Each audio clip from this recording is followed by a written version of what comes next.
One more on Say What You Want, because you said you bred her obviously, and French Navy is the sire. So what was can you give us a bit of insight into why that was the choice? Because yeah, as you said, he's a kind of cheap sire, but he's obviously produced a nice filly.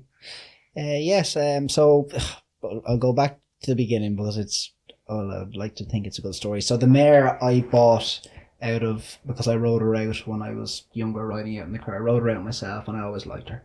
And she was placed second a couple of times in Dundalk, but I knew she worked like a decent filly. And I would have been of the opinion that she needed a bit of an ease in the ground, and she didn't get that in Dundalk. And she still performed pretty well. Only rated 68.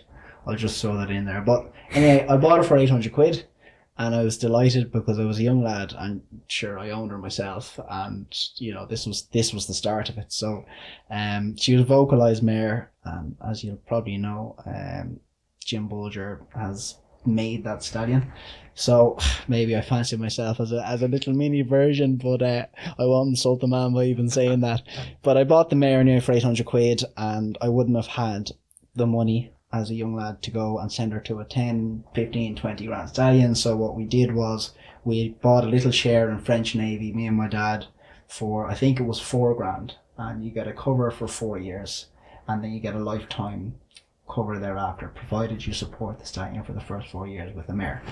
So it suited me as a young lad with not much money, and my mare, who wasn't really on the face of it worth going to an expensive stallion.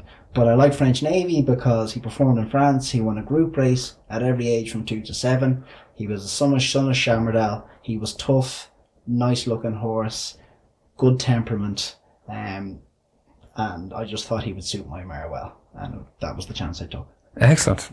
So it's a massive project. It's kind of come together nicely. Yes, and you know what? I've learned an awful lot from it. There's no exact science to it.